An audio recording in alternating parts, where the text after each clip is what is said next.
This is News 8 Football Frenzy. Let the playoffs begin. Every game's a spotlight now. Win or go home time for 32 teams in each division that earn the chance to hop on the road to Ford Field. I'm Jack Dole. Say hello to Larry Figursky and Seth Wells. This is a special playoff edition of the Football Frenzy. We've got highlights of up to 24 games for you tonight. Yeah, we'll begin with Division I and the top-ranked team in the entire state. Yeah, the Rockford Rams. Their drive to Ford Field begins at home against 6-3 Grand Ledge, and they got right to work first quarter. Zach Ahern hands off to his brother Ryan. He's in from 5 yards out, 7-0 Rockford. Next possession, Ahern gonna go to the air this time. Little screen pass to Alex McLean. He's got some blocking. He's got the speed. 23-yard touchdown, 14-0 Rockford, led 21-7 at the half. And then in the third quarter, Ahern calls his own number, scrambles to the right, and he reaches over to the end zone for the touchdown, and Rockford wins it big. No trouble tonight. Rams win it 40-7 to advance to next week. Another Division I team from West Michigan at home as well. Granville Bulldogs entertaining the Titans of Traverse City West. Both came in at 6-3. Dogs in their 1996 state championship throwback uniforms tonight. This one early in the second. Granville already up 16-zip. Donnie Osborne adds to it. Up and over the pile and in. Granville stretched the lead to 22-zip. Titans with the ball now, trying to get on the board. Brandon Konchek throws this one deep left side, but Drew Hungerford there for the pick, and then heads back the other way. Finally tackled deep inside the 20-yard line, and that would set up this touchdown a moment later. Ian Sanders launching it over the middle. Cade Pilzik will make the grab. Defender all over him, still makes the catch. Granville up 38-0 at the half. Bulldogs go on to advance. Guess who Rockford gets next week? 45-8. Probably another overtime matchup coming our way. Great matchup in Division II. Mona Shores at Forest Hill Central meeting in the playoffs for the 4th time in 5 years. Second quarter, Sailors were already up 7-0. Demir Farnham goes untouched from 15 yards out.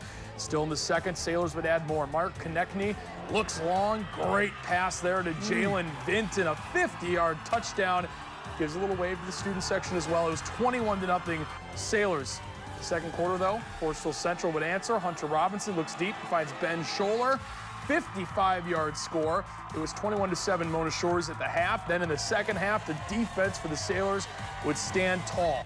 Check out this nice little rollout here from Osterhaus and Ryan McNiff with a diving interception for the Sailors. They go on to win this one 31-7. We'll keep it in Division II, where Caledonia might be the team to beat in West Michigan. Scots open at home against Byron Center. And Byron Center, early fireworks. Hunter Schichtel to Jason Savigny. Touchdown, 55 yards. It was 7-0. After a turnover, they strike again. Schichtel over the middle this time to Owen Holverstadt. That's a 35-yard touchdown, 14-0. Third quarter. Start of the second quarter, that was Brock Thompson, 14-7. Then Mason McKenzie to Derek Pennington ties the game at 14, and Caledonia goes on to win it. Final score, 28-14. The Scots advance. To Battle Creek now, 6-3 Spartans of Lakeview entertaining the 5-4 Dreadnoughts of Dexter. What a game! Pick it up in overtime, tied at 42. Cole Cabana in, but the extra point is blocked. Lakeview then has a chance. Down 6 in OT. Zach Kucharzik takes the ball up the middle and in from 3 yards out. It was 48-48. Lakeview then just needs the extra point to win the game, and Matthew Bosick says, we're going to the second round. Lakeview in an overtime thriller, ousting Dexter 49-48. Final game in Division II takes us to Portage. The Mustangs of Portage Central hosting Jackson tonight. PC up early in the first. Caleb Schnell takes the snap, keeps his feet under him, and is able to find the sophomore Thomas Lane for an 18-yard score. Point after is good. How about this for a wacky play? Jackson trying to get it going. Gibson Drummond will air it out to Amar Harrell in double coverage. Ball is tipped by the defender. Orlando Trader is there to make the catch, and then Portage Central, though, gets it right back and takes no time on the ground. Cortez with the scamper there, left side, strolling 16 yards in for 6. 43-0, Portage Central all over Jackson. In Division III, Cedar Springs' only losses this year came at the hands of Rockford and Catholic Central. Both teams ranked #1 in the state, so the Red Hawks battle-tested and playoff ready. And here it's Aiden Bronin. Keeps it himself. He's in for the score. Cedar Springs up 8-0. Second quarter, same score, same play. Bronin keeps it left side. 2-yard touchdown, 14-0 Cedar Springs. Later in the second, up 22-0. And this time, Bronin is going to connect with Ryan West over the middle. They can run, they can throw. That's a 16-yard score. Cedar Springs over Coopersville, 45-6. In Zeeland, John Shillito, 6-2 Ducks squaring off with the 5-4 Bears of St. Joe's. Ducks down 21-14 at the half. Opened the third with an 80-yard drive that took the entire third quarter and a minute into the fourth. Skylar Goering finishes it off. Extra point no good, 21-20 St. Joe's. Ducks got the ball back. Killed most of the fourth quarter with a 60-yard drive. It's Goering again. 11 yards. Again, the 2-point fail. 26-21 Zeeland West. Just over 2 to play. Could the Bears get into the air? They did. Matthew Lanier deep for Dylan Stevens, who makes the grab. All the way down to the Zeeland West 23. 12 seconds to play. Trey McGinnis powers in. They add the 2-point. St. Joe's upends Zeeland West tonight, 29-26. And Zeeland East also suffering a tough loss tonight. The Chicks, pardon me, falling to Stevensville Lakeshore, 30-23 in overtime. We head to Battle Creek for game number 9. Gull Lake at Harper Creek. Quick moving game in the rain late in the first. Beavers get on the board. Julian McCrae takes the handoff, goes 6 yards on the outside to the end zone. Harper Creek missed the PAT, but they took a 6-0 lead. To the second quarter now, it's Chris Castle getting the call, and another 6-yard touchdown near side this time. Gives Harper Creek a 12-0 lead after a missed 2-point conversion, and they roll in this one, beating Gull Lake 32-6. And the winner of Harper Creek, Gull Lake, faces the winner of this one, Matawan. Well, they lose to Parma Western 15-0. Also tonight, DeWitt rolls over Ionia 44-14. Division 4 is loaded with West Michigan teams. We move there now. First up, Spring Lake at Grand Rapids Christian. And boy, it was all Spring Lake early in this game, but Christian comes back in the second half. Davion Thomas, touchdown. And then Alec Wickstrom hands to Thomas. Watch this play. Oh, breaks those tackles, gets some blocks now. This is an unbelievable touchdown run, and Grand Rapids Christian comes back and wins this game. Big second half. Speed. Final score 48-24. Wow, in Hudsonville, unbeaten Unity Christian, anything but gracious host to the visiting Hawks of Forest Hills Eastern. Opening possession for Unity, and it's Cameron Chandler, QB keeper, gets the corner, gets the sidelines, and see ya. 50-yard touchdown, add the 2. It was quickly 8-0 Crusaders. Make it 16 zips, still in the first. Cameron Chandler to brother Drew Chandler off left tackle, it in from 3 yards, add the 2, make it 22-0. Second quarter, Cameron this time to Abraham Rapunen. He is gone 61 yards. Unity Christian, we're knocking off Forest Hills Eastern 67-zip. We're off to Apple Country for a battle of 7-2 teams. Whitehall at Sparta. We'll start things off in the third quarter. Whitehall had a 27-13 lead. Kyle Stratton calls his own number. 3-yard touchdown run as he dives across the goal line. 33-13 Whitehall. Then in the fourth quarter, it was Stratton again, this time going to the air and over the top to Nate Boley. That's another nice touchdown for Whitehall. They go on to win this one 40-20. Winner of that gets the winner of this next week, Fruitport at Cadillac. Vikings up 21-14 in the second quarter. Look at the run here by Pascal Jolman. Takes it. Great run, but the drive comes up empty. Next possession, Fruitport goes to the air, but the pass is picked off by Carter Harsh.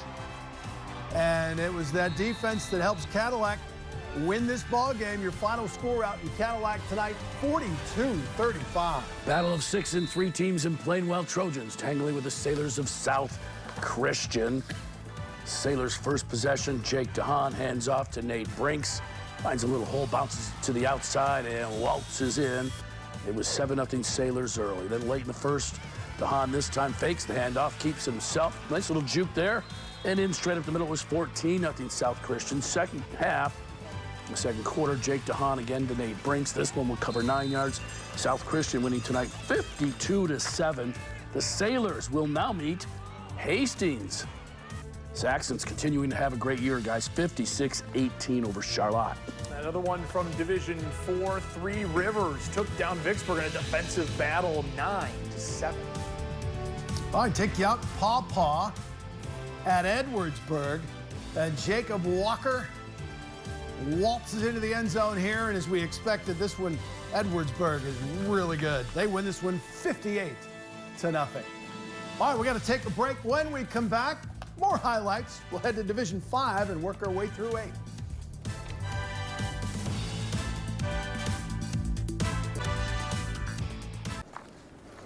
Welcome back to the football frenzy. We kick off the second half in Division 5, and on paper, looked like it would be a close game. West Catholic 8-1, Comstock Park 9-0. Well, that's Noah Arsulowicz, 24-yard touchdown. After a Comstock Park turnover, handoff to Tim Kloska, gets outside, cranks it into another gear, 54-yard touchdown run. He passed the 2,000-yard rushing mark for the season in this game. Is that good? That made it 14-0. Next possession, Arsulowicz, quarterback keeper, 21-0, 42-0. West Catholic routes Comstock Park. Well, the reward for the Falcons, a day with unbeaten, top-ranked, and two-time defending state champion Grand Rapids Catholic Central. Cougars rolling over Belding tonight. Early in the first, John Passano to Nate Van Timmerman. Back of the end zone, makes the grab. 7-0 CC, and it was just the start of a long night for Belding. End of the first, Passano again, this time under a little bit of pressure. Again, nice strike down the middle at midfield, and Nolan Ziegler, as he's done all year, goes the distance. Catholic Central shutting out Belding, 42-0. Also from Division 5, this is South Haven and Kalamazoo United. They squared off at Portage Northern Stadium tonight. In the second half, United was leading. Will Zeiderveen looking for Logan St. Martin, but South Haven's Damon Jackson says, I'll take that, and he is gone. 94 yards on the pick six. No good on the two-point try. Next series, Titans will try the ground, this time in the end zone. It's Drew Finley giving the handoff, and goes outside, makes one miss, adds 6 more. Fourth quarter, United would attack with the option. Zeiderveen this time will keep it, bolts right, and dives into the end zone. Loses the football, but they are there to recover as well. United advances with a 42-6 win, and they will get Berrien Springs, who rolled over Parchment tonight, 47-8. All right, our 20th game of the night takes us out to Portland. The Pirates open the playoffs against Hopkins, and here it's Portland. Drew Miller, touchdown run, early 7-0 lead. They would roll in this game. One highlight here for Hopkins. Miles Gibson looks over the middle, finds Tristan Perry for the touchdown. Portland wins, though, 40-6. To Muskegon now, 6-3 Eagles of Oakridge tangling with the 5-4 Cards of Big Rapids. Late in the second, big run. Corey Vanderputty here finds a seam, splits the DBs, and he is gone. It was a 28-0 Eagles lead at the half. Third quarter, Big Rapids trying to answer back, but no, not so fast. Vanderputty carried it on offense. Well, he's going to do it here on defense as well. Little pump fake, sidearm, picked off, and that would go the distance all the way the other way. 34-0 Oakridge. Brendan Raymond adds another with a big hole, 40-0 Oakridge, cruising tonight 40-15. And the Eagles will now meet Tri-County, ousting Grant tonight 36-14.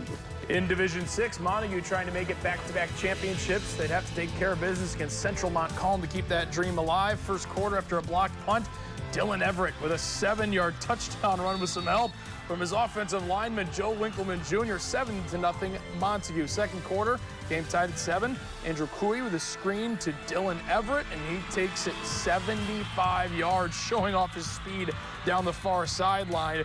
Still in the second quarter, Montague would add more. Cooey takes this throw and finds Tug Nichols, who catches it on the top of Fisher Hill there for a touchdown. It was 41-7. Montague goes on to win, and they will take on Constantine, who took down Watervliet tonight, 42-20. Muskegon Catholic and Delton Kellogg is next. And boy, Muskegon Catholic has such a rich history. Come postseason time, Elliot Riegler, the keeper, breaks some tackles, finds the end zone. He is there for the score, and it was 8-0 MCC. The defense also got it done.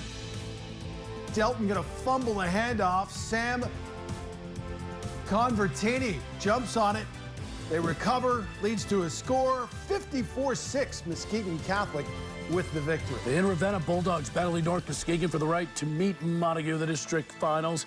Defensive struggle, really only offensive touchdown of the night. Thomas McCullough here goes 49 yards on the option to the right side, down the sidelines and in.